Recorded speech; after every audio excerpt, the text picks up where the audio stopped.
EQ 시대 자존감과 창의성을 키우는 좋은 부모의 마음 공감대와 생각하라 그리고 좋은 부모가 되어라.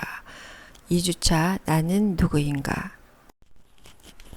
2주차 나는 누구인가? 인재는 태어나는 것이 아니다.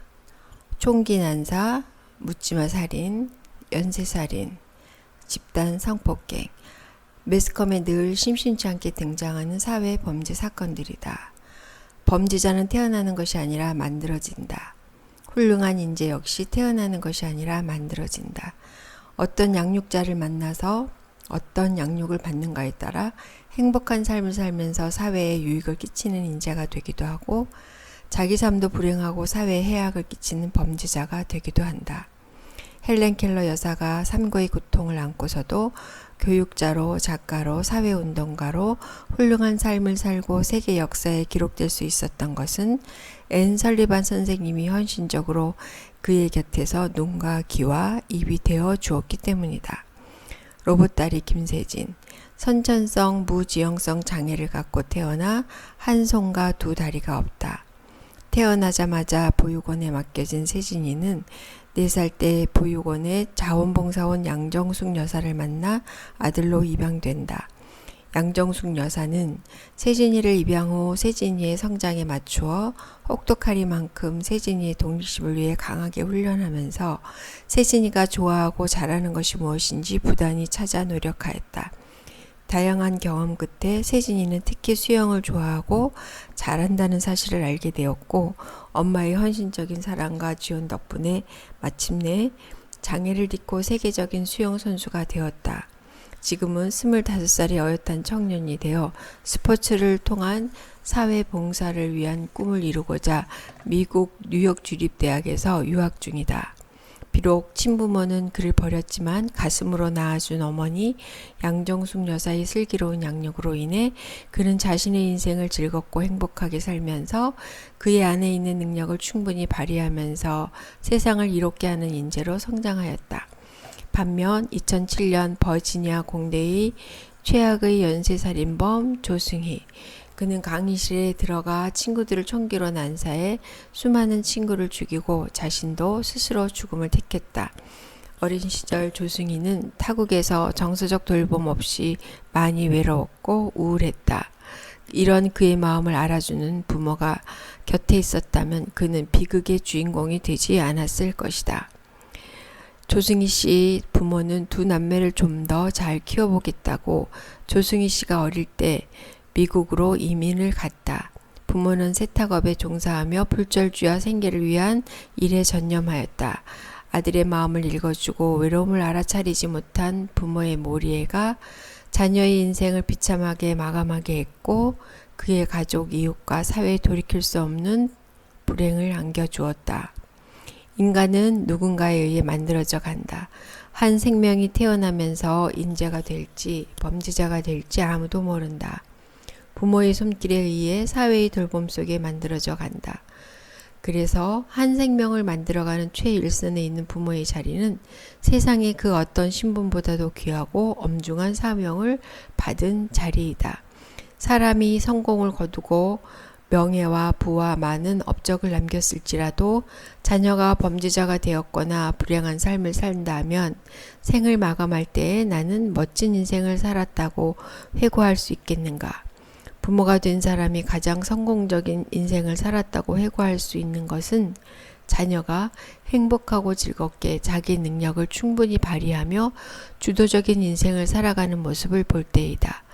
이렇듯 자녀가 자기 삶을 독립적으로 잘 살아가도록 키워내는 부모가 되는 것은 결코 저절로 되거나 우연히 되는 것은 아니다.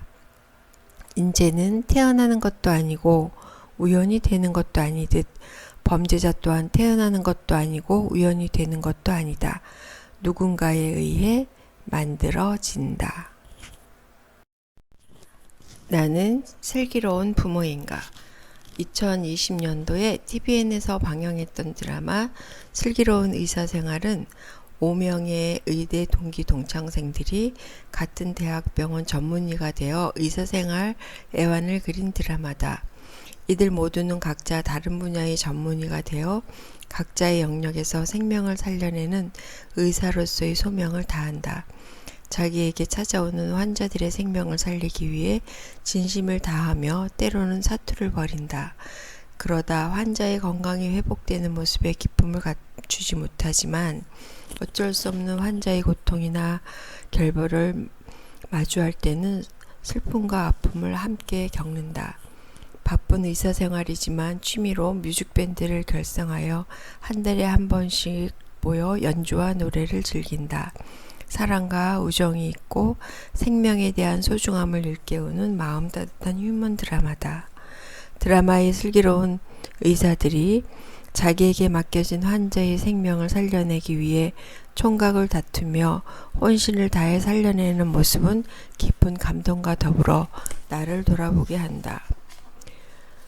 나도 어린이집 현장에서 매일 소중한 생명을 맞이하며 돌보는 일을 하고 있는데 이 아이들에 대한 나의 자세는 어떠한가?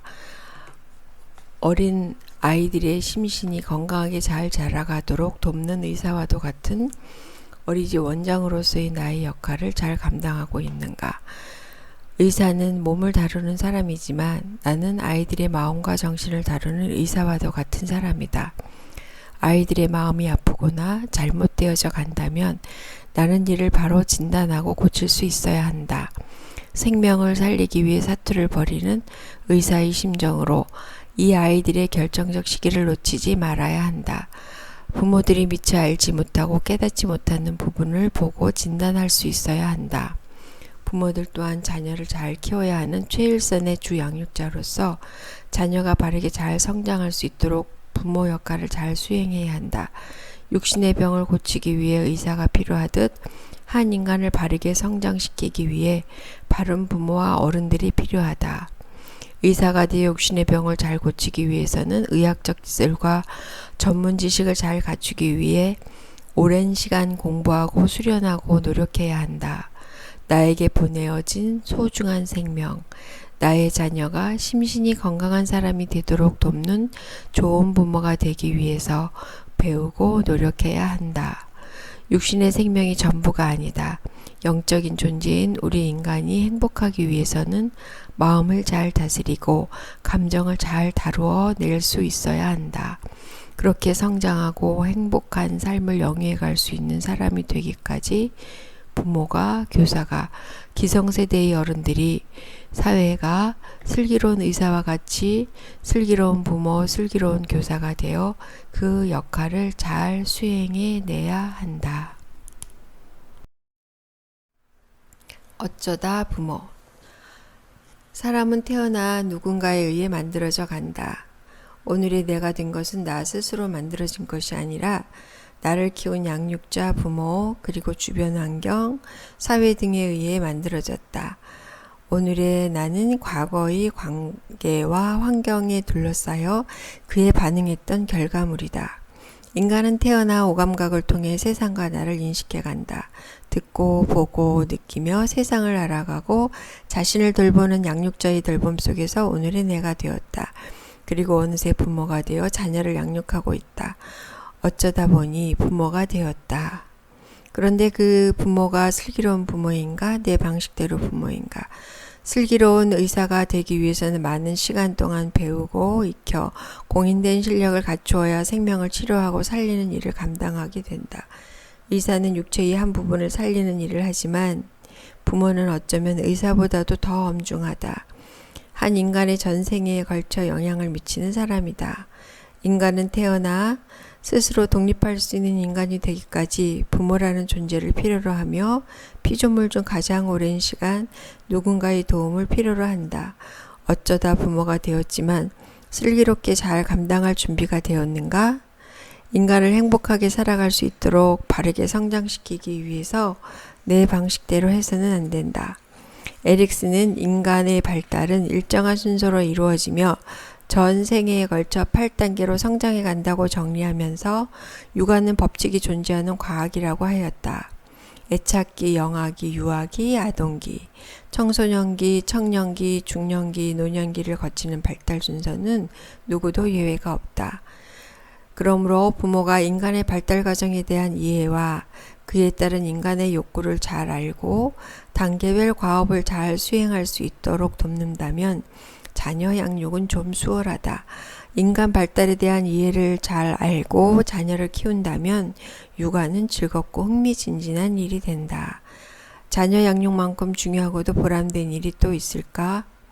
백만장자로 세상의 부귀영화를 누릴지라도 자녀가 불행한 삶을 산다면 부모는 과연 행복하게 생을 마감할 수 있을까? 비록 평생 가난하게 고생하며 살았을지라도 자녀가 잘 성장하여 자신의 인생을 행복하게 살아가는 모습을 본다면 노년에 이르러 자신의 인생을 통합하며 아름다운 죽음을 맞이할 준비를 할 수 있을 것이다. 어쩌다 부모가 되었지만 슬기로운 부모가 되기 위해서는 애쓰고 노력해야 한다. 자녀에 대한 이해, 인간 발달과 그에 따른 욕구, 발달 단계별 과업 수행을 위한 부모 역할 이해, 자녀의 마음 읽기, 인간관계 능력, 대화법 등에 대해 알아야 한다. 부모라면 꼭 알아야 할 것들이고 성공적으로 수행해야 할 일들이다. 부모 자격증. 자동차를 운전하고 다니려면 운전면허를 취득해야 한다. 운전 미숙으로 인한 교통사고는 자신과 다른 사람의 생명을 위협하고 많은 불행을 초래할 수 있기 때문이다. 그런데 사실은 운전하는 것보다도 더 어렵고 중요한 일이 있다. 잘못하면 생명을 위협할 뿐 아니라 다른 사람까지 불행하게 만들 수 있고 심지어 사회에 악영향을 끼칠 수도 있다.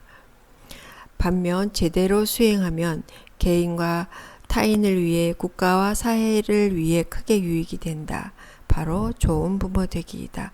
부모가 된다는 것은 시행착오를 해서는 안 되는 일인데 대개의 사람은 준비 없이 부모 자격증 하나 없이 부모가 된다. 운전을 제대로 하려면 운전하는 법을 배우고 교통법규를 숙지하고 안전운행을 위해 충분한 연수도 하고 돌발 상황에 대처하는 능력도 키워야 한다. 바른 부모, 좋은 부모가 되는 것은 이보다 훨씬 큰 노력이 필요하다. 자녀의 발달을 이해하고 발달에 요구되는 과업이 성공적으로 이루어지도록 부모의 역할을 수행해야 한다. 부모 역할을 잘 수행해낸 앞선 부모들에게 배우고 시대가 요구하는 바가 무엇인지도 알아야 한다. 부모가 되기 위한 아무런 준비도 애쓰는 노력도 없이 노하우 없는 내 방식대로만 자식을 키운 결과로 얻게 된 스디슨 열매는 자녀와 부모, 사회가 다 같이 먹게 된다. 현대를 살아가는 성인이라면 대개 졸업장이나 자격증 한두 개는 있게 마련이다. 생계를 위해 각종 새로운 기술을 익히기 위해 많은 시간과 노력을 기울인다.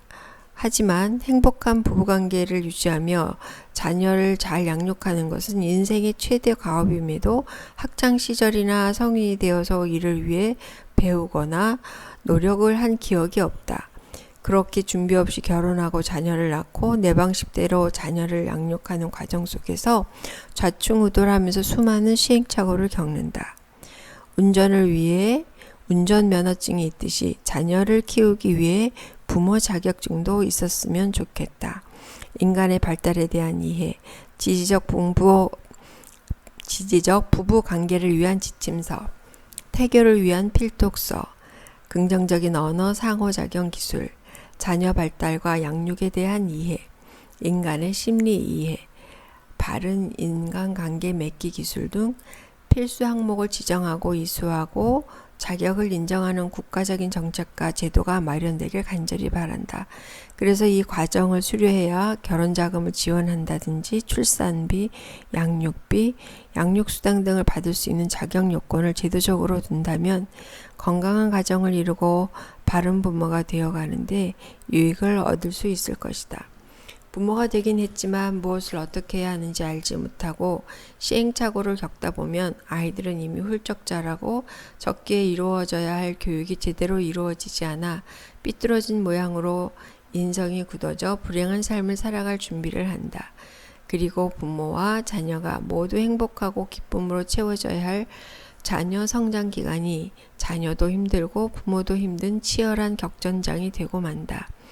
씨앗 속에 숨겨진 고유의 형질이 개화되어 아름다운 형상을 피워내듯 인간도 아름다운 형질을 갖고 태내에서 만들어졌고 출생한 순간부터 본래 창조의 목적대로 선하고 정귀하게 아름답게 성장해 가야 한다. 누구에 의해 어느 부모의 돌봄을 받느냐에 따라 아름다운 본래의 선한 모습이 될 수도 있고 흉측한 모습이 될 수도 있다. 인간은 무한한 잠재력을 갖고 태어난다. 누구나 인재로 키워져야 한다. 인재란 똑똑함, 우월함, 잘남이 아니라 자신과 자신이 속한 이웃이 필요로 하는 문제 해결 능력을 지닌 사람을 말한다. 부모는 자녀가 자신 안에 있는 잠재력을 충분히 발휘하는 가운데 자신을 사랑하고 이웃을 사랑하며 사회가 필요로 하는 인재가 되도록 바르게 잘 키워야 한다. 누구나 부모가 되어서는 안 되는데 준비 없이 아무나 부모가 되어버렸다. 시행착오를 해서는 안 되는 일인데 시행착오를 하며 자식을 키우고 있다. 이제는 국가가 정책적인 제도를 만들어 적극적으로 나섰으면 좋겠다. 좋은 부모, 바른 부모가 되는 것은 개인의 선택적 취향이 아니라 국가적 책임이기 때문이다. 국가는 부모가 자녀를 기성세대가 다음 세대를 잘 양육할 수 있는 환경과 풍토, 제도를 마련해 놓아야 한다. 외로운 아이 딥스. 세상에 대하여 마음의 문을 굳게 닫고 누구와도 소통하지 않는 6살 남자의 딥스. 2년째 유치원에 다니고 있다. 세간의 유명한 과학자인 아버지와 외과의사였던 엄마의 첫째 아들이다. 결혼 후 계획하지 않던 딥스의 임신과 출산은 부부가 받아들이기 어려운 현실이 되었고 엄마는 유능한 외과 의사였지만 직장을 그만두고 딥스를 양육하는 데 전념한다. 엄마는 딥스와 정서적인 교감 없이 인지적 능력 향상에만 몰두하였다. 1살 아래로 태어난 여동생 도로시는 딥스와 다른 외향적인 아이였고 부모의 사랑을 듬뿍 받았다. 딥스의 엄마는 딥스를 양육하기 고통스러워하면서도 딥스의 잠재된 능력을 개발시키는 데 주력했다. 2년이나 유치원에 다녔지만 딥스는 누구와도 소통하지 않으려 했고 친구와 놀이에도 관심이 없이 혼자만의 세계에 있었다. 딥스를 포기하지 않던 유치원 선생님의 제안으로 놀이치료 전문가 엑슬린 선생님과 딥스의 만남이 시작되었다. 상처받은 아이 딥스는 우유병 빨기에 집착했고 유치원에서는 책상 구석에 들어가 웅크리고 있다가 귀가하는 것이 일상이었다. 외부의 불편한 상황이 느껴지면 창문을 닫아버리곤 한다. 유명한 과학자인 아버지는 유능했지만 딥스의 마음을 읽어주는 것을 몰랐다. 딥스에게 지시적이었고 딥스의 감정을 무시하였다. 딥스는 아버지와 대화하지 않는다. 엄마는 딥스의 기괴한 행동에 괴로워하면서 자신도 외부 세계와 차단하기 시작한다. 그러면서도 딥스의 잠재된 능력이 있는 아이임을 알고 천재성을 입증시키려는 듯 끊임없이 딥스의 지적 발달을 위해 노력한다. 1살 아래의 여동생 도로시는 딥스와는 너무 달랐다. 딥스의 부모는 도로시를 보고 딥스의 문제가 자신들에게 원인이 있는 것이 아니라고 합리화하기에 충분한 위로가 되는 딸이었다.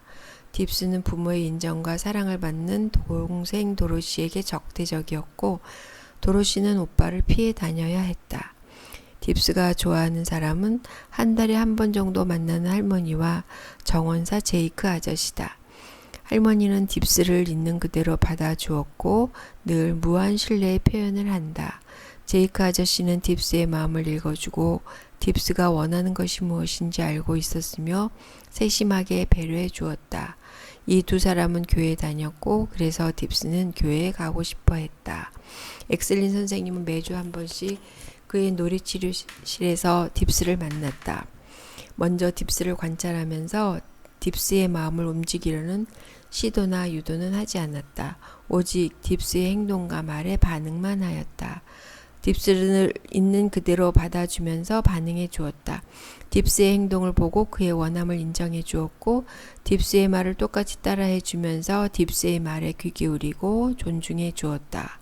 딥스는 엑셀린 선생님에게 존중받고 있음을 느끼기 시작하면서 마음을 열기 시작했다. 딥스는 놀이치료실을 편하게 느끼고 좋아하게 되었고 놀이치료실에 가는 목요일을 손꼽아 기다렸다. 귀가 시간이 되는 것을 매우 아쉬워했다. 딥스가 세상에 대한 경계심이 풀리기 시작하면서 딥스와 엄마와의 관계도 부드러워졌다. 엄마에게 반항적이던 딥스가 엄마와의 동행을 받아들였다. 딥스는 읽기 능력, 음악적 재능, 미술 감각이 뛰어난 아이였다.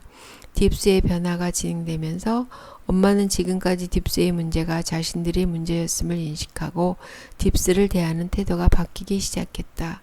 또한 딥스 엄마는 엑슬린으로부터 자신이 존중받고 있다고 느끼게 되자 스스로 마음의 문을 열고 엑슬린 선생님에게 딥스에 대해 먼저 이야기하기 시작하였다.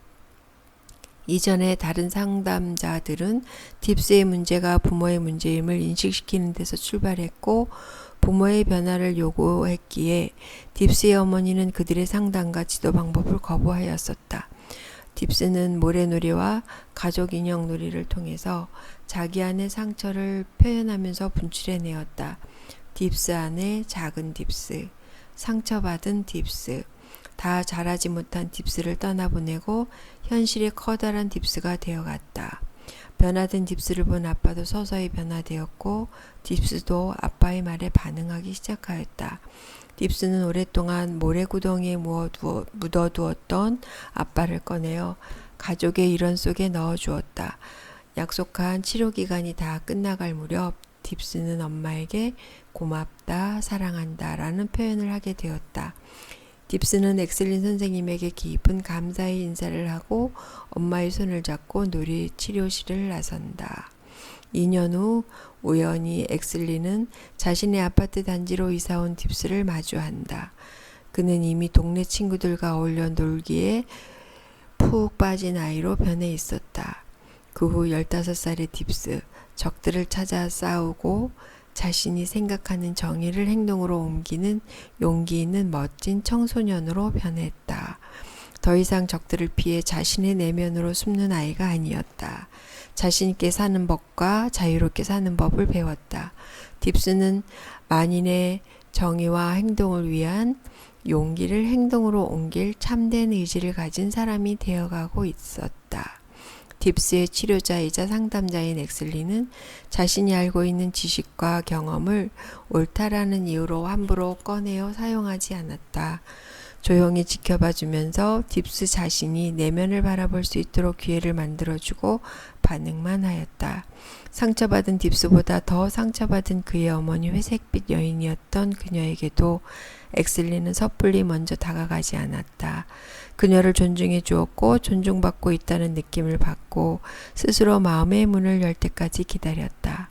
상담자가 된다는 것, 상처받은 누군가의 마음을 치료한다는 것은 내면의 아이를 인식하고 스스로 끄집어낼 수 있도록 도와주는 것이다. 내가 가진 잣대를 함부로 휘두르지 말아야 한다. 내가 틀렸고 내가 옳다라는 지적받을 때 사람들은 이를 받아들이기보다는 부인하고 더 감추려 한다. 딥스를 자신의 자존심을 위해 잘난 아이로 키우려는 부모의 섣부른 기대와 부모로서의 무지, 자신들은 다 안다는 오만이 딥스를 세상으로부터 숨게 했다. 사람들은 존중받고 있다고 느낄 때 마음을 연다. 배려받고 있다고 느낄 때 다가간다. 어린아이 딥스도 성인인 딥스의 엄마도 그랬다. 모두 상처받은 내면의 아이를 갖고 있었다. 두 사람은 자신의 존재를 존중받을 때 비로소 세상 밖으로 나왔고 소통하기 시작했다. 따스한 광선에 고개를 내밀었다. 그리고 내면에 다 자라지 않은 아이를 떠나보냈다. 우리 부모들은 자녀들을 대할 때 엑슬린 선생님과 같은 마음으로 대해야 한다. 특히 청소년의 시기의 자녀라면 더욱 그렇다. 어린 자녀일지라도 자기 내면의 문제를 인식하고 개선할 수 있는 능력이 있다. 딥스가 부모에게 마음을 닫기 시작한 것은 이미 유아기 이전이다. 부모로부터 거절이 딥스를 자신이 만든 자신만의 달팽이 집 속으로 움츠러들게 했다. 부모는 어린 자녀일지라도 존중하며 사랑의 마음으로 인내하며 기다려 줄 수 있어야 한다. 무엇 때문에 그러니? 그렇구나. 그럴만 하겠네. 그럼 어떻게 하지? 어떤 방법이 있을까? 아이에게 관심을 갖고 잘 관찰하고 아이의 눈높이에서 열린 질문을 하고 기다려보자. 그러면 아이는 스스로 답을 찾아낸다. 존중받고 자란 아이들은 자기결정 능력이 생기고 이런 경험을 통해 자율감과 책임감 있는 사람으로 성장한다. 할머니, 미안해. 집으로. 그림 같은 영화 집으로. 도시에서 자란 7살 상우가 77살 말 못하는 꼬부랑 외할머니와 2개월간의 산골 생활을 그린 영화이다. 도시에서 자란 상우가 좋아하는 음식은 콜라, 치킨, 피자, 햄버거. 좋아하는 놀이는 전자게임, 로봇, TV 보기. 이 아이 속에 형성된 인격은 아나무인, 고집불통, 엄마도 감당하기 어려운 아이. 어느 날 엄마가 일터를 옮기는 과정 가운데서 상우를 2개월 정도 돌봐줄 곳이 필요해서 첩첩산 중에 홀로 사는 친정엄마를 찾았다. 듣지 못하는 외할머니가 할 수 있는 표현은 미안하다는 뜻으로 오른쪽 손바닥으로 가슴을 쓸며 둥그렇게 원을 그리는 것이 전부다. 상우는 할머니가 손을 잡으려 하면 아이 더러워, 바보 멍청이야 라고 소리를 질러댄다. 게임기 배터리가 다 소모되자 잠드신 할머니 비녀까지 빼내어 팔아서 배터리를 사려고 애쓰지만 허사가 되고 할 일이 없어지자 로봇과 논다. 옆에서 바느질 하시던 할머니가 눈이 어두워 바늘귀에 씨를 깨워달라고 하면 귀찮다고 툴툴거린다. 하루는 할머니가 무엇이 먹고 싶으냐고 손동작으로 물으니 치킨이 먹고 싶다고 한다. 할머니는 장에서 닭을 사다 손수 잡아 가마솥에 푹 고아서 백숙을 만들어 통째로 상우 앞에 놓고 넣어서 먹으라 한다. 치킨을 상상했던 상우는 이게 뭐야? 라고 버럭 화를 낸다. 그러다가 배가 고팠던지 한밤중에 부엌에 들어가 가마솥 백숙을 다 먹어치운다. 어느 날 상우의 신발이 다 찌그러진 것을 본 할머니는 손수 키운 애호박 2개를 들고 상우와 장터에 가서 한나절을 앉아 팔고는 호박값보다 더 비싼 상우의 운동화를 사고 짜장면을 사 먹인다. 할머니는 앞에서 앉아 물만 마시고는 속바지 주머니에서 동전들을 주섬주섬 꺼내어 짜장면 값을 치른다. 말을 못하는 할머니와 상우의 생활은 어느덧 2달이 채워지면서 상우의 마음속에 무언가 변화가 일어나고 있었다. 집에 돌아갈 시간이 된 것을 안 상우는 할머니가 제일 힘들어하는 일은 바늘 귀에 실 깨기임을 기억하고 바늘마다 실을 깨어 길게 잡아 빼놓는다. 드디어 엄마가 상우를 데리러 온 날, 상우야, 할머니께 인사해야지 라는 엄마 말씀에 들은 척도 안 하고 뒤돌아보지 않은 채 버스에 올라탄다. 어쩜 저렇게 매정한 녀석이 다 있을까? 라는 생각이 든다. 그런데 버스에 탄 상우는 맨 뒷좌석으로 달려가더니 할머니를 바라보며 오른쪽 손바닥으로 자기의 가슴을 문지르듯 원을 그린다. 할머니 미안해. 자기밖에 모르던 상우가 할머니의 말없는 사랑으로 남을 생각하는 아이로 바뀐 것이다. 아이의 내면을 읽어주는 사랑, 정죄하지 않고 기다려주는 사랑, 사람을 변화시키는 것은 말이 아니라 진실한 사랑이다. 코끝이 찡한 감동으로 찾아오는 순간이었다. 나는 우리 자식들에게 훈계할 때마다 얼마나 많은 유창한 말로 일장훈시를 했던가. 나는 옳고 너는 틀렸다고.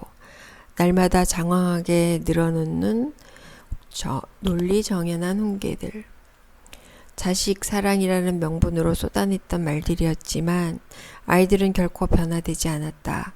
교육은 말이 아니라 진실한 사랑이다. 그리고 자녀에 대한 믿음과 기다림이다. 그러면 아이들은 스스로 잘 커간다.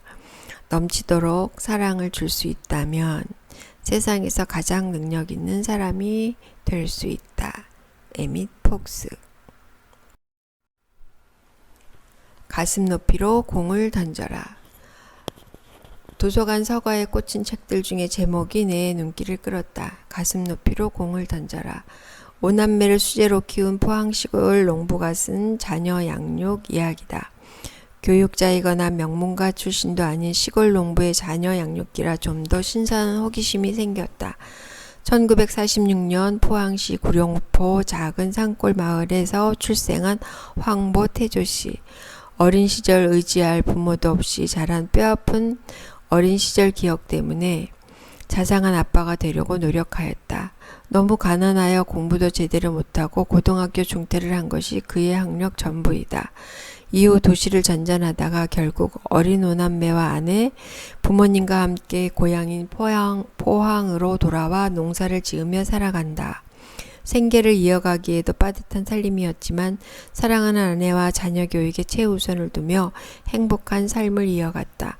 황보태조 씨는 어린 시절 아버지의 부재, 중학교 시절 영어 공부를 못했던 회환, 자신의 잠재력을 일깨워준 국어 선생님의 칭찬, 학교 공부가 어려워지고 집안의 가난으로 학업을 중도 포기했던 아픔들을 원망이나 한낱 과거사로 묻어두지 않고 그의 인생과 자녀 교육의 밑거름으로 삼았다. 황보태조 씨의 남다른 교육 방식은 자녀들이 어릴 때 무엇을 좋아하는지 유심히 관찰하여 놀이를 통해 아이들이 배움을 이끌어 준 것이다. 아이들이 좋아하는 것을 좋아하고 지지해주고 지원해 주었다. 결혼 초기에는 도시에서 막노동과 구멍가게를 하면서 경제적으로 궁핍했지만 사랑하는 아내와 행복한 삶을 살며 자녀들에게는 친구 같은 아빠가 되어 함께 뒹굴며 놀았다. 인형놀이를 좋아했던 딸들에게 놀이가 풍성해지도록 매일같이 종이 인형을 사다 주고 종이와 그리기 도구를 준비해 주었다. 딸들이 인형들의 이름을 지어주고 싶어하는 것을 기회로 포착하여 자연스레 글자를 익히게 되었다. 인형 그리기를 즐기다 보니 아이들의 그림 그리기 솜씨도 자연스레 늘었다. 아이들이 초등학교 입학하자 학교 생활이 즐거워지도록 아버지는 아이와 함께 등굣길에 늘 함께 해주고 아이들이 학교에서 좋은 일이 있으면 함께 기뻐해 주었다. 이렇게 부모와 즐겁고 행복한 유년기를 보낸 아이들은 학교 생활을 즐거워하며 공부할 때는 몰입하였다. 딸들과 성향이 다른 막내 아들을 키울 때는 누나들과 같지 않아 고민이 많았다. 아들이 무엇을 좋아하는지 유심히 관찰하고 연구하였다. 아들은 초등학교 들어가기 전까지도 누나들과 달리 글자 공부에 관심이 없어 어떻게 즐겁게 글자를 익히게 할까 고민한다. 여러 궁리 끝에 자기가 먹고 싶은 것을 엄마에게 편지를 쓰면 엄마가 시장에서 그 내용대로 사다 주도록 놀이로 연결하였다. 아들은 자기가 먹고 싶은 것을 먹을 수 있다는 생각에 먹고 싶은 과일 이름들을 쓰다가 글자 배우기에 관심을 끌게 되었다. 아이마다 무엇에 관심이 있는지, 무엇을 좋아하는지를 파악하고 그것을 놀이로 연결해서 글자를 익히도록 도왔다. 아이들의 가슴 높이에 맞춘 놀이 속에서 배움이 일어나도록 지원하였다. 아들은 누나들과 달리 고등학교 때까지도 원하는 대학을 갈 만큼 성적이 오르지 않고 힘들어하자 아이들의 마음을 헤아려 용기를 주는 편지를 써주기도 했다. 이런 아버지의 응원과 지지에 힘입은 아들은 마침내 서울대 의대를 졸업하여 전문의가 되었다. 교육이란 어떻게 효율적으로 가르치느냐 보다 나중에 이로 말미암아 아이가 어떤 느낌으로 살아갈 것인가가 더 중요하다. 당장에는 매질하며 가르치는 것이 훨씬 효율적일지도 모른다. 그러나 그 결과를 생각해보라. 공부 때문에 매를 맞으면 공부가 곧 원수처럼 느껴질 것이다. 사람은 어릴 때부터 스스로 할 수 있도록 도와주는 것, 이것이 교육의 핵심이다. 아이가 공부를 지겨운 것으로 생각하는 것이 아니라 즐거운 것으로 여길 때 희망이 보인다. 아이들에게만은 최선을 다해라 라는 말은 자제해야 할 것이다. 잘 놀았니?가 더 적절한 말이다. 황보태조. 황보태조 씨의 눈높이가 아니라 가슴 높이의 교육과는 4차 산업시대를 살아가는 이 시대의 부모들에게 귀감이 된다. 배움이 길지 않은 시골 농부였지만 농사하면서 터득한 지혜를 교육에 잘 접목하였고 어린 시절 성장기에 겪었던 아픔들이 밑거름이 되었다. 원망과 불평 대신 늘 긍정적인 면에 초점을 맞추어 좋은 것은 받아들이고 나쁜 것은 자녀들에게 경험되지 않도록 했던 그에게 삶의 지혜가 느껴진다. 자녀의 가슴 높이에서 유심히 관찰하여 아이가 무엇을 좋아하고 즐거워하는지를 찾아내어 자녀 스스로 즐거운 공부가 되도록 지지하고 지원하였다. 친구 같은 아빠와 즐겁게 어린 시절을 보내면서 주도적인 학습 능력을 자연스럽게 형성한 황보태조 씨의 오남매는 자신의 인생을 즐겁고 행복하게 자신의 능력을 충분히 발휘하며 살아갈 수 있는 행복한 아이들로 성장하였다. 이들은 모두 현재 의사, 약사가 되어 이웃과 세상을 이롭게 하는 행복한 삶을 영위해 가고 있다.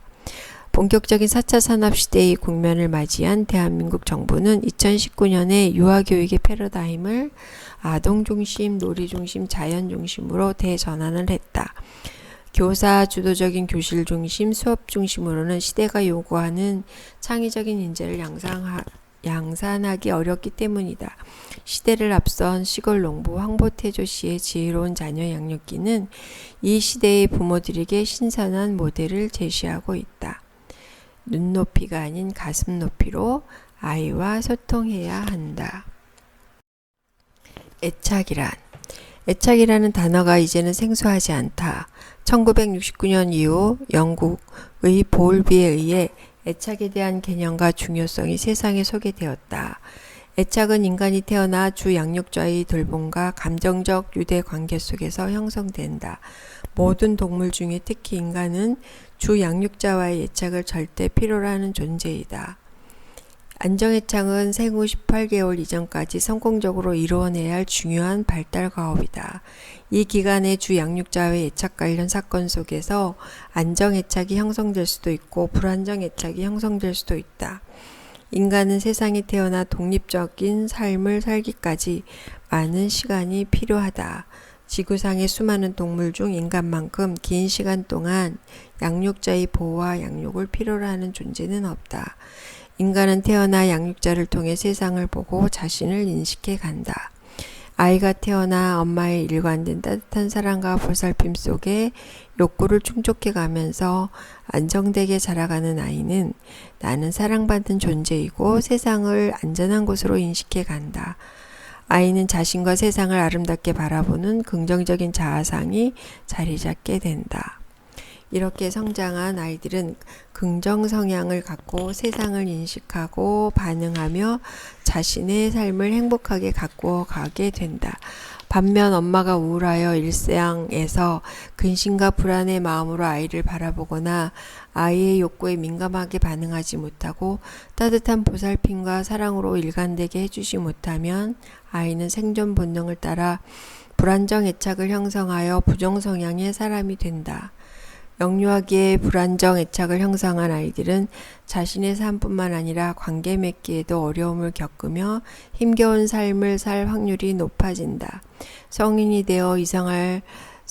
되어 이성과 교제할 때도 집착하거나 거부 또는 회피하고 심지어는 관계에 두려움을 갖는다.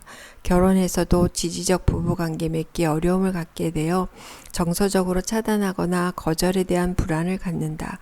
부모가 되어서도 자녀의 감정을 인식하거나 조절하도록 돕는 데 어려움이 있어 자녀 감정을 억압하거나 회피 또는 방임을 하며 자녀의 행동을 바람직하게 이끌어주지 못한다. 이처럼 어릴 때 영유아기에 형성된 애착에 기반한 성향은 평생 무의식 세계를 지배한다. 현재 나는 긍정적인 사람이라는 생각은 의식 세계에서의 나의 진단이다. 반면 살아가면서 나도 인식하지 못한 채 다양한 인간관계 속에서 취했던 나의 행동들은 무의식 세계 속에서 형성된 성향에 의한 것이다.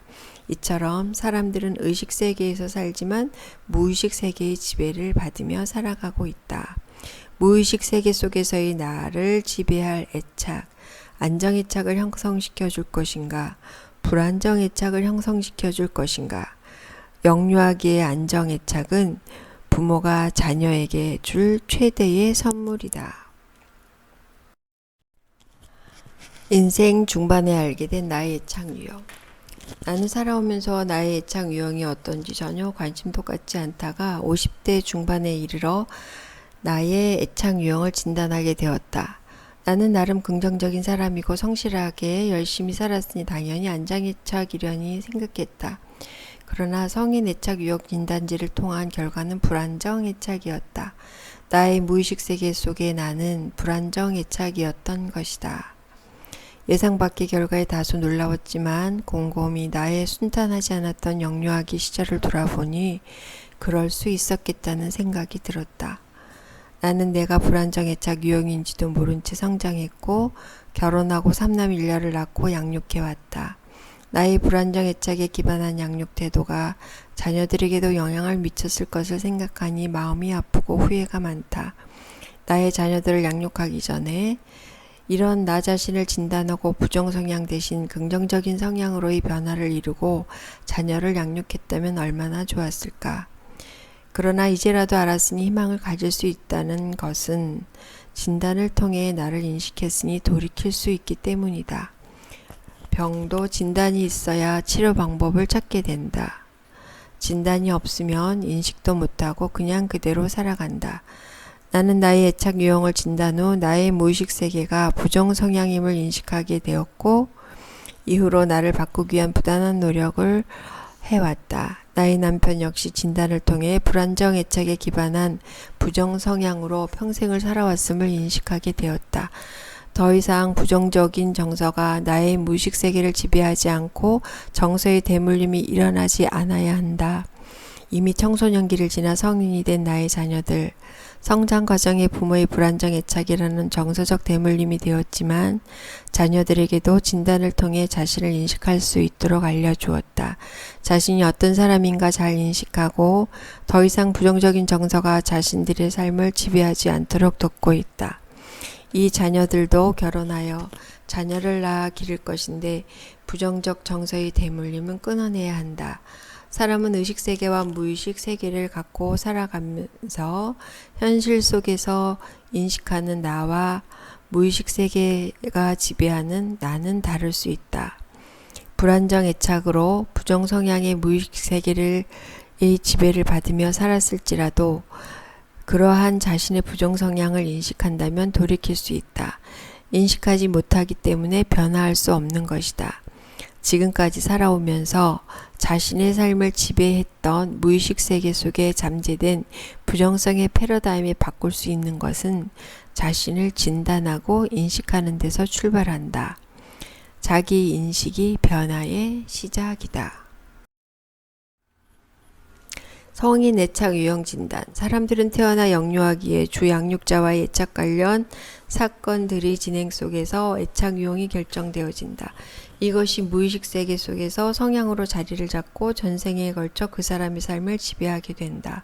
안정애착을 형성한 사람이라면 자신의 인생을 행복하게 살아갈 확률이 높다. 그러나 불안정애착을 형성한 사람은 불행한 삶을 살아가게 될 확률이 높다. 그러나 불안정 애착을 형성한 사람은 불행한 삶을 살아가게 될 확률이 높다. 최초 불안정 애착 형성 이후 이를 변화시킬 만한 어떤 관계나 상황을 맞이하게 된다면 불안정 애착은 변할 수 있다. 그러나 이런 자신이 불안정 애착이라는 인식도 없고 긍정적 변화를 가져올 관계나 상황이 없다면 최초에 형성된 불안정 애착에 기반한 부정 성향의 지배를 받으며 평생 살아가게 되고 자녀들에게도 부정적 정서가 대물림이 될 확률이 매우 높다. 보울비 이후 애착에 대한 중요성이 대두되고 수많은 연구가 나오고 있다. 특히 부모의 양육 태도는 애착 유형에 기반하기 때문에 부모가 되기 전에 또는 부모가 되었다면 자신의 애착 유형을 한 번쯤은 진단해 보아야 한다. 안정애착이라면 다행이지만 불안정 애착 유형이라면 더 이상 부정적 정서가 자녀에게 대물림이 되지 않도록 인식하고 끊어내는 작업이 필요하다. 나의 애착 유형 진단은 2주차 실천하기 이번에 두 번째 문항에서 진행하도록 안내하였다. 홀수 문항의 점수합과 짝수 문항의 점수합을 가지고 애착 유형을 진단하는 것이다. 자신에 대한 긍정 긍정적 자아상과 부정적 자아상, 세상에 대한 긍정적 상과 부정적 상이 네 개의 조합을 만들어내며 그중 하나가 현재 나의 애착 유형이 된다. 이것이 나의 내적 작동 모델이 되어 평생 나를 지배하게 되는 것이다. 나의 애착 유형이 안정애착이라면 참 감사할 일이지만 대개 부모들은 불안정 애착으로 진단된다. 나의 애착 유형이 불안정 애착으로 진단되었다면 더 이상 나의 불안정 애착이 자녀들에게, 주변 사람들에게 흘러가게 해서는 안 된다.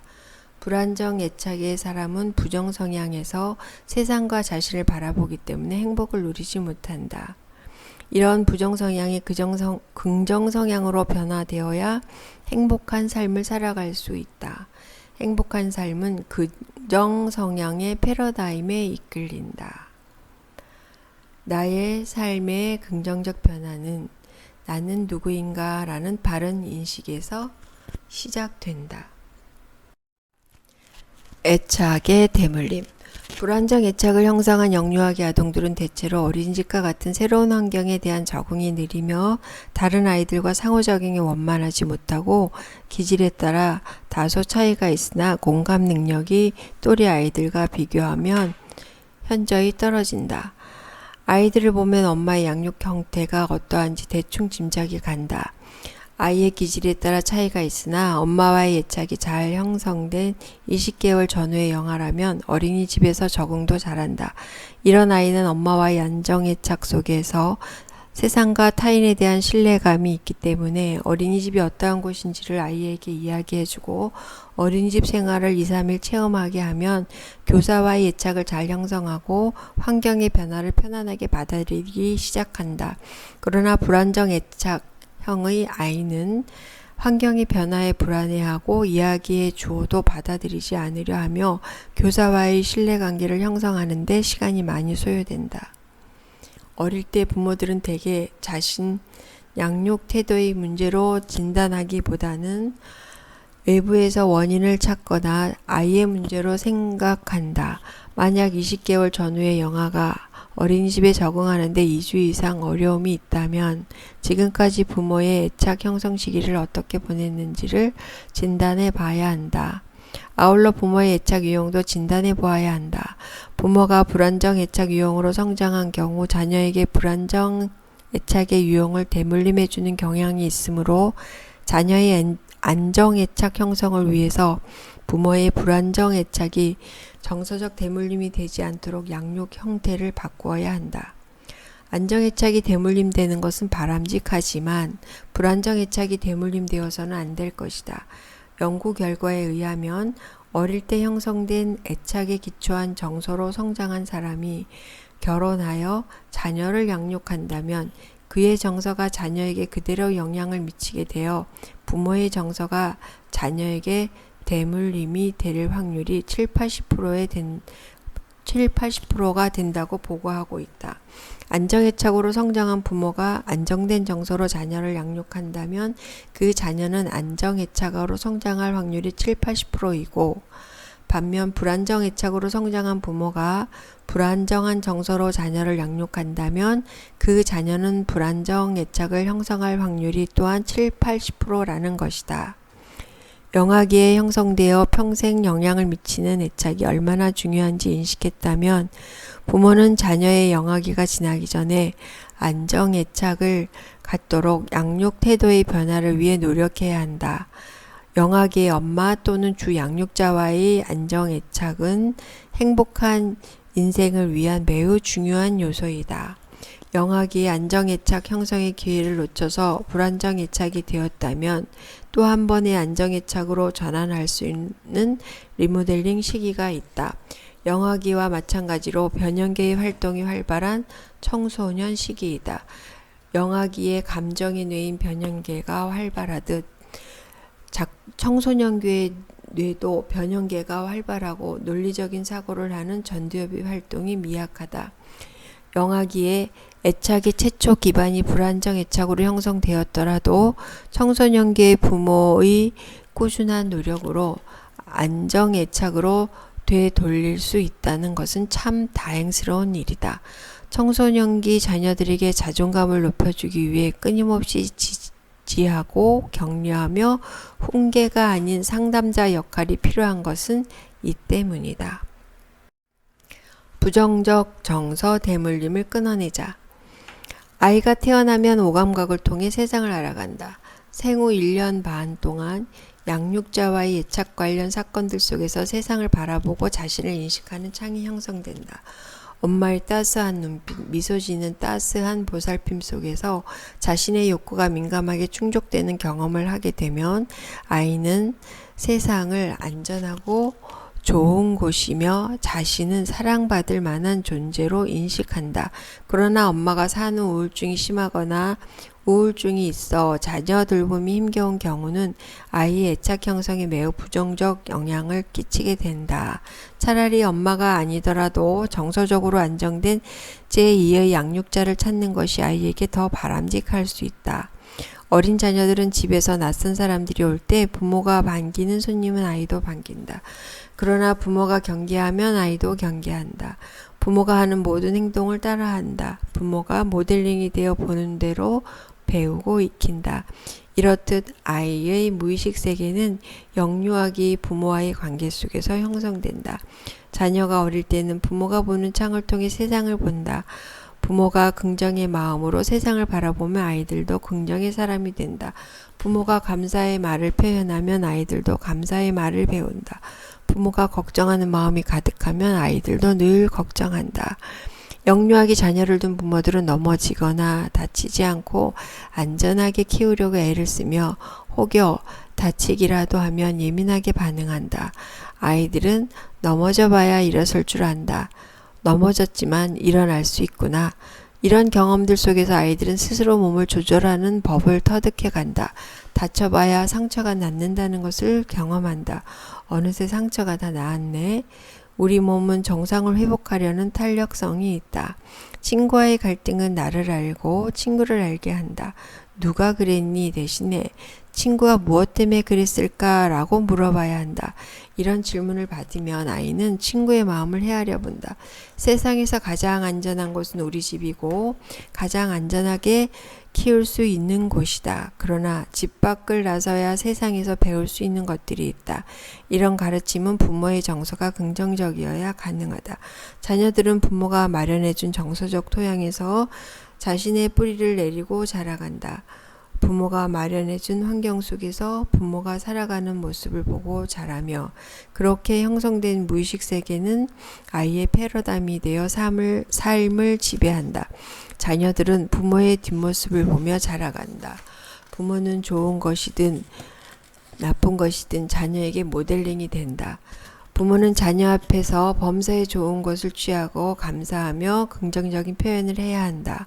그러나 부모의 무의식 속에 부정적으로 잠재되어 부정적인 패러다임으로 살아왔다면 자녀에게 부정성이 흘러간다. 먼저 부모가 자신의 무의식 속에 있는 부정성을 인식하고 자신의 패러다임을 긍정으로 바꾸는 피나는 노력을 해야 한다.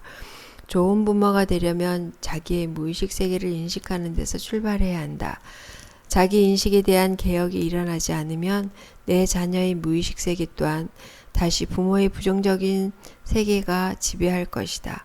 부모로부터의 부정적 정서의 대물림은 더 이상 계속되어서는 안 된다. 자녀의 무의식 세계는 부모에 의해 형성된다. 나의 부모로부터 받은 부정적 정서. 나의 자녀들에게 흘러가지 않도록 기억고 내가 끊어내야 한다. 나의 영유아기에 형성되었던 애착 유형은 어떠한가? 나의 무의식 세계를 지배해왔던 성향은 무엇인가? 나의 인식이 변화의 시작이다. 감사는 만병통치약. 결혼 직후 10년 동안 시어머니와 함께 살면서 IMF도 겪으면서 경제적 어려움이 많았던 시기였다. 어린이집을 운영하셨던 시어머니를 도와 교사 생활을 하면서 내가 할 수 있는 일은 하루하루 잘 버티는 것이었다. 인생의 무거운 짐을 지듯 어려운 고비고비가 올 때마다 엎드려 기도하며 감사의 제목들을 하나씩 떠올렸다. 그렇게 감사의 기도를 하다 보면 어느새 내게 없는 것보다 있는 것이 더 많다는 것을 깨닫고 마음을 추스릴 수 있었다. 범사에 감사하기를 만병통치약처럼 날마다 먹으며 어려운 시절을 견디어냈다. 심리학자들이 우울증 환자를 치료하는 방법 중 하나가 감사일기를 쓰는 것이다. 삶 속에서 감사거리가 분명히 있음에도 감사가 아닌 당연함으로 받아들이고 대부분 부정적인 것에 마음을 두기 때문에 삶을 우울하게 생각하고 결국 불행하게 살아간다. 이런 부정에 초점을 두는 생각을 전환하는 방법이 감사한 것들을 날마다 기록하는 것이다. 감사일기도 좋다. 얼마 전 세상을 놀라게 한 튀르키예의 대지진은 인간의 한계를 넘어선 자연재해였다. 지금 내가 여기 안전하게 살 수 있다는 것이 얼마나 감사한 일인지 새삼 느끼게 해준 사건이다. 지구가 자전하지 않는다면, 지구가 자성을 잃고 중력이 사라진다면, 태양이 없다면 생명체는 존재할 수 없다. 생명체가 살아갈 수 있는 대자연이 존재하는 것이 무한 감사한 일이다. 어찌 이것이 당연한 일인가? 인간은 혼자서는 살아갈 수 없는 존재이다. 태어나면서 맺어진 부모 관계를 시작으로 다양한 인간관계 속에서 성장하면서 살아간다. 나를 지키고 보호하고 사랑해 주었던 관계, 다양한 모습으로 나를 성장시키고 있는 관계들이 있기에 오늘도 내가 여기 존재하며 살아가고 있다. 특히 부부 관계는 서로의 삶에 지대한 영향을 미친다. 살아가면서 이 소중한 관계들에 대한 감사를 잊고 잘 가꾸지 않고 함부로 살아가면 관계는 망가진다. 관계 속에서 서로에 대한 감사를 잊어버리고 사랑이 없어지면 관계는 불편해진다. 어떤 관계이든지 그 속에 사랑과 감사가 사라지면 그 관계는 건조해지고 불편해진다. 어떤 관계이든지 그 속에 사랑과 감사가 사라지면 그 관계는 건조해지고 불편해진다. 관계 속에 사랑과 감사를 담아야 한다. 나는 내 몸을 빌려 60년째 잘 살고 있다. 내 몸의 모든 기관들이 60년 동안 한결같이 내가 존재하도록 충성해오고 있다. 심장이, 폐가, 위장이 자기 자리에서 고장도 나지 않고 기능을 열심히 하고 있다. 어떤 기계가 60년 동안 늘 새것같이 기능을 발휘할 수 있단 말인가.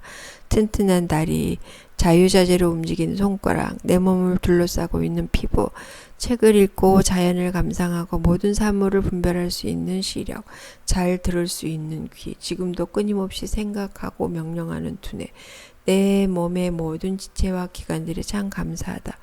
날마다 꿈을 꿀 수 있는 일터가 있어 감사하다. 이 일을 할 수 있도록 지금까지 함께 협력하고 지원이 되었던 모든 환경과 자원들이 있어 감사하다. 무엇보다도 내 자녀들이 건강하게 잘 성장해 주어 감사하다. 국민을 지키고 보호하는 국가가 있고 제도가 있고 학교가 있고 병원이 있고 요소요소에서 수많은 사람들이 서로 협력하고 살아갈 수 있음에 감사. 실로 감사한 것은 너무도 많다. 만약 나의 삶이 행복하지 않다고 느껴진다면, 감사거리가 없다고 생각이 된다면, 관계 속에서 삶이 힘겹게 느껴진다면 감사일기를 날마다 써보는 것도 좋다. 감사는 훈련을 통해서 더 자라갈 수 있다. 만약 뭐뭇이 없다면 이라는 문구를 각자의 형편을 대입해서 생각하면 의외로 감사할 것이 참으로 많다는 것을 알게 된다. 내게 있는 것들은 너무도 당연하다고 생각하고 있기에 감사가 없다. 당연한 것은 아무것도 없다. 그러니 감사할 것뿐이다. 나는 한 번도 고용되지 않았다. 사람이 범사에 감사하는 것은 마땅하다. 그래야 삶이 더욱 풍성해진다. 매사에 감사가 없고 부정적이며 불만이 가득한 사람은 먼저 그 자신의 삶이 점점 더 피폐해진다. 자신의 일, 직장에서도 감사하는 자세로 주어진 일을 하면 주변에 밝고 좋은 에너지를 흘려보낸다. 그 사람만 보면 기분이 좋다. 세상을 서빙하다의 저자 이호찬 씨는 족발집의 종업원으로서 서빙을 했다.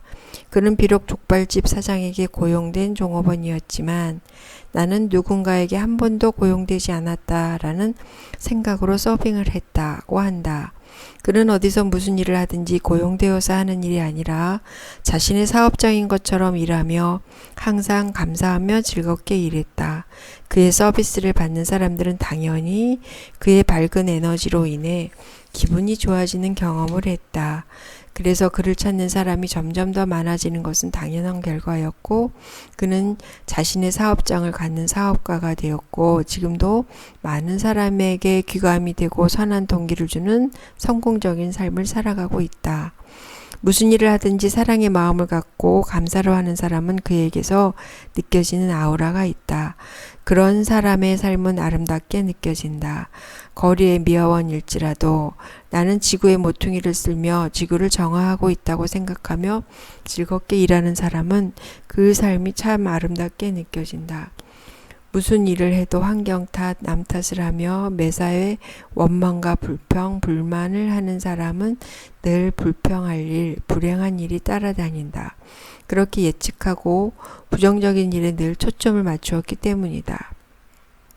매사에 감사하는 사람이 있는가 하면 같은 상황에서도 불평과 불만을 품는 사람이 있다.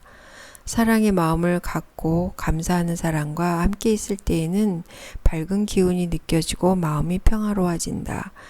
늘 불평과 불만을 가진 사람은 뒷모습에서조차 무거운 기운이 느껴지고 부담이 앞선다. 나는 매사에 감사하고 기뻐하면서 밝은 기운을 주변에 흘려보내고 있는가? 나부터 늘 사랑을 품고 생각하고 범사에 감사하자. 오늘의 나를 지탱해준 모든 사람에게 감사하자. 오늘 내가 누리고 있는 것 중 당연한 것은 아무것도 없다. 부모라면 어린 자녀들에게 삶 속에서 감사를 흘려보내야 할 것이다. 부모가 하는 감사의 모습을 보며 자녀들 또한 감사를 배우며 익히게 된다. 당연한 것은 아무것도 없다.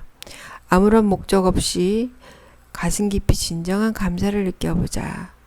살아가면서 쉽게 잊고 감사하지 못하는 것들에 대한 감사를 떠올려보자. 현대인으로 살아가기 위해서는 매월 지출해야 할 것들이 참 많다. 부자가 아니라면 월말이 되면 통장의 잔고를 한 번쯤은 살펴야 한다. 수입보다 지출이 더 많을 때는 부담이 되기도 한다. 각종 공과금, 보험료, 임대료, 통신료, 관리비, 식비, 의료비 등은 일상을 유지하는 데 꼭 필요한 지출이지만 부담을 느끼게 된다. 그러나 생각의 패턴을 좀 바꾸어 보려 한다. 지금까지 지출해야 할 것들에 대한 부담에 초점을 맞추었다면 이제는 이런 것들을 통해서 얻는 유익에 초점을 맞추어 감사해보자.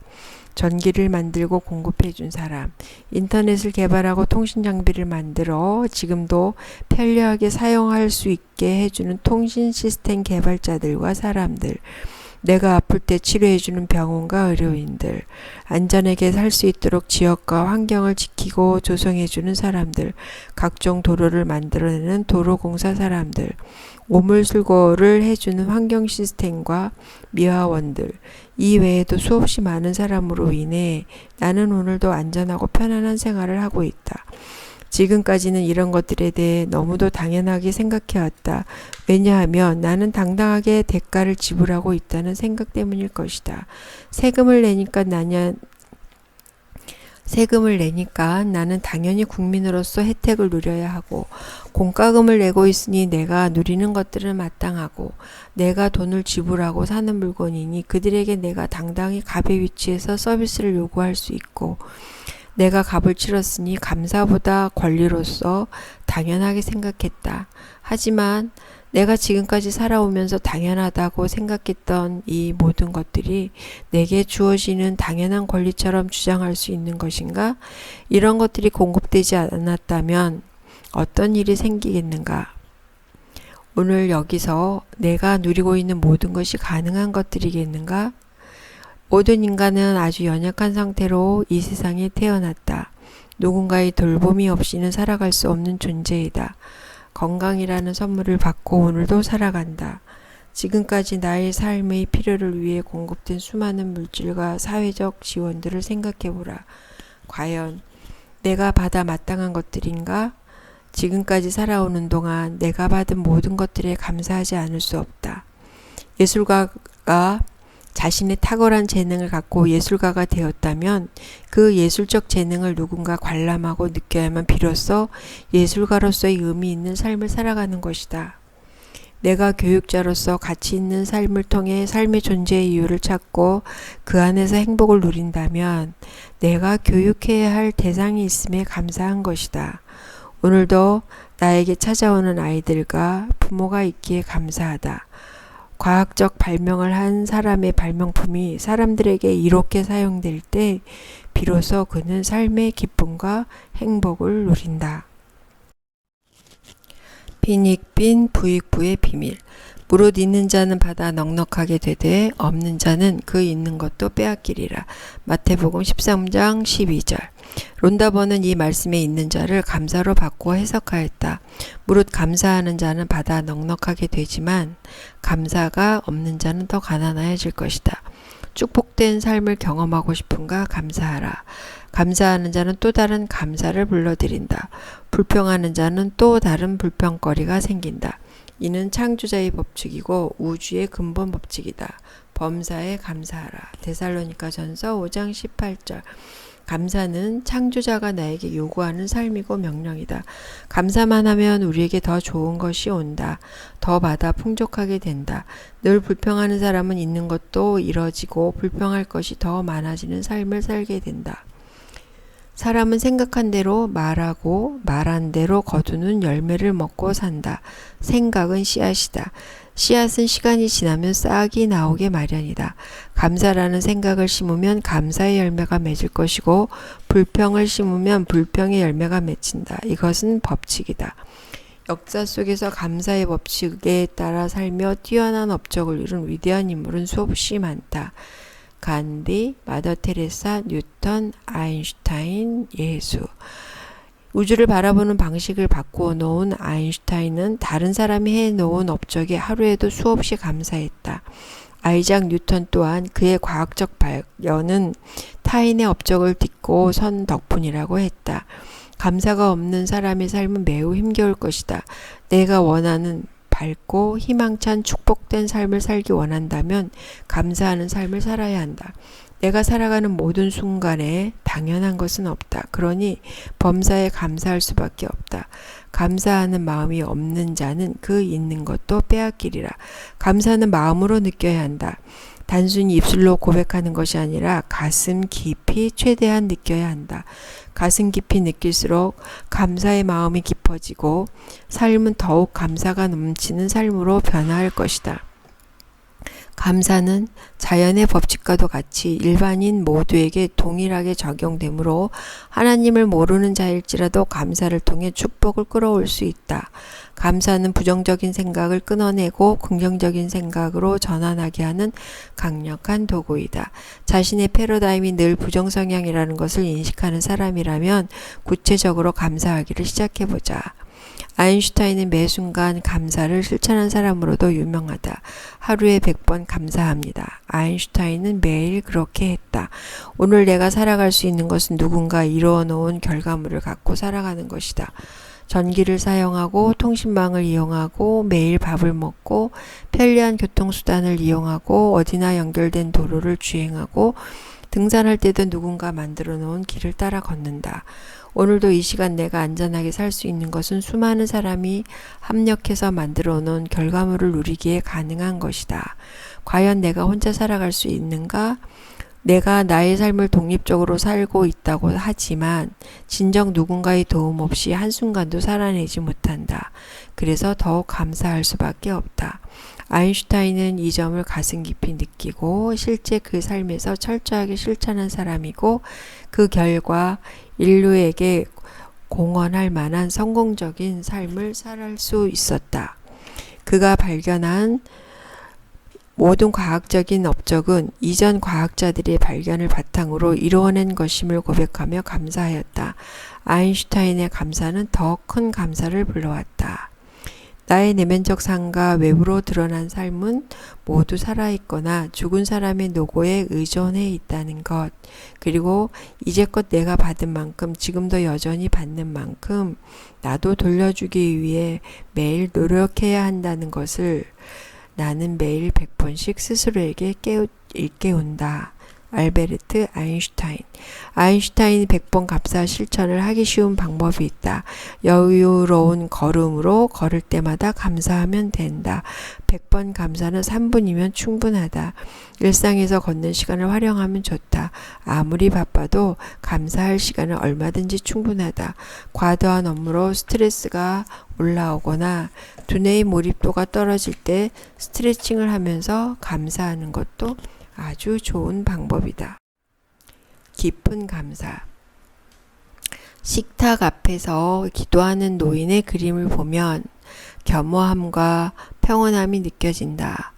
인생을 길게 살아온 백발의 노인이 두 손을 모으고 양식을 내려준 창조자께 진심으로 기도하고 있다. 그는 생명의 근원이 되는 하나님께 감사하고 있다. 그는 삶의 순간마다 하나님께 연결되어 살아가고 있음을 고백하며 감사하고 있다. 모든 존재의 가치를 아는 사람은 범사에 감사한다. 감사가 없는 사람은 가치를 모르기 때문이다. 그래서 감사를 잘하는 사람일수록 자존감이 높다. 감사를 잘하는 사람일수록 자신의 존재 가치를 알고 자신을 존귀하게 생각한다. 또한 깊은 감사는 생명의 근원과 연결된다. 생명의 근원과 연결되면 더 큰 감사를 할 수 있고 그래서 감사할 상황들이 더 많아진다. 빈익빈 부익부의 현상이 일어난다. 오늘 내가 여기에 존재하기까지 모든 것들에 감사한다. 나는 주변과 연결되어 있다. 자연과 관계 속에 있고 우주와 연결되어 있다. 나는 지금 따뜻한 물 한 모금을 넘기며 수많은 감사가 일어난다. 모든 존재의 가치를 아는 사람은 범사에 감사한다. 감사가 없는 사람은 가치를 모르기 때문이다. 그래서 감사를 잘하는 사람일수록 자존감이 높다. 감사를 잘하는 사람일수록 자신의 존재 가치를 알고 자신을 존귀하게 생각한다. 2주차 쉬어가는 시간입니다. 이번 주차에서는 나의 성인 애착 유형을 진단해 봅니다. 나를 아는 것이 변화의 시작입니다. 감사가 일상의 습관이 되도록 실천합니다. 감사하는 습관은 행복한 삶의 양탄자입니다. 2주차 실천, 나의 애착 유형과 진단 감사하기 첫 번째 과제입니다. 지금까지 읽어드린 2주차의 핵심 내용을 요약하고 이것이 나의 삶과 어떤 연관이 있을 것인지 소감 및 적용점을 기록하세요. 두 번째, 2주차 핵심 실천은 1번 나의 성인 애착 유형 진단을 합니다. 마음공감 대화 네이버 카페에 자료가 올려져 있습니다.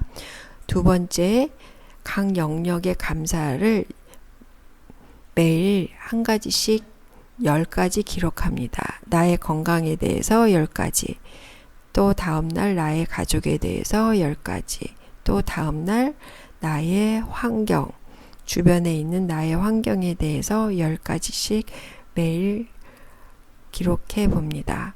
감사는 할수록 더 많아지고 감사는 나의 사고 전환을 이루는 매우 좋은 도구입니다. 그리고 마지막 세 번째로 실천 후의 소감을 기록해 주세요.